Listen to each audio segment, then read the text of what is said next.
আমাদের হলে ঝুঁকিপূর্ণ ভবন নেই, বাট ভবনের ঝুঁকিপূর্ণ ব্লক আছে দুইজন প্রায় পায়ে ইনজুর্ড হয়েছেন আর কি, ফ্র্যাকচার্ড হয়েছেন। তারা হচ্ছেন একজন শামসুন্নাহার হল সংসদের সাধারণ সাহিত্য সম্পাদক ইসরাত জাহান সুমনা, আরেকজন আমার এক্সটেনশন বিল্ডিংয়েরই একজন সিনিয়র আপু।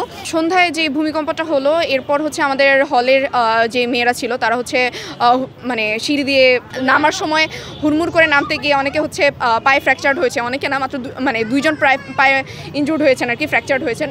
তারা হচ্ছেন একজন শামসুন্নাহার হল সংসদের সাধারণ সাহিত্য সম্পাদক ইসরাত জাহান সুমনা, আরেকজন আমার এক্সটেনশন বিল্ডিংয়েরই একজন সিনিয়র আপু। তো আমরা প্রথমে দেখি যে আমি তখন পড়তে যাচ্ছিলাম, তখন দেখি যে মেয়েরা হুড়মুড় করে নামছে এবং আমি দাঁড়িয়ে থাকায় বুঝতে পারছিলাম না যে কী হচ্ছে। তখন আশপাশ থেকে শুনলাম যে মেয়েরা চিৎকার দিয়ে বলছে যে ভূমিকম্প ভূমিকম্প। তো আমিও মাঠের মাঝখানে আমাদের ফাঁকা যে জায়গাটায়, ওই ফাঁকা জায়গাটা গিয়ে আশ্রয় নিচ্ছি।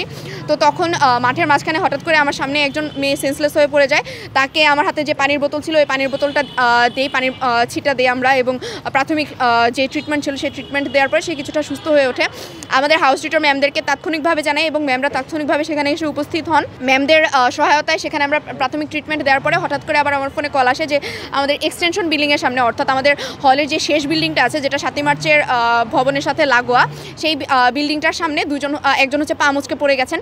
তো সেখানে যাই, তাকে আমরা ট্রিটমেন্ট দিই, আমরা অ্যাম্বুলেন্স কল করি। আমাদের হাউস টিউটর ম্যামরা ছিলেন সেখানে, তারা অ্যাম্বুলেন্স কল করেন হল প্রশাসনের পক্ষ থেকে, এবং পরবর্তীতে খবর পাই যে আমাদের হল সংসদের সাহিত্য সম্পাদক ইসরাত জাহান সুমনা তিনি সিঁড়ি দিয়ে হুড়মুড় করে নামতে গিয়ে ইনজুর্ড হয়েছেন। যেহেতু আমাদের এক্সটেনশন বিল্ডিংয়ে একটাই মাত্র সিঁড়ি, সেখান দিয়ে এত মেয়েরা আসলে, সেটা 5 তলা একটা ভবন, 5 তলা একটা ভবন থেকে মেয়েরা নামতে গেলে আসলে হুড়মুড় করে নামতে গেলে, সবাই একসাথে নামতে গেলে মানে পড়ে পা ভেঙে যাবে বা ফ্র্যাকচার হবে, এটাই স্বাভাবিক আর কি।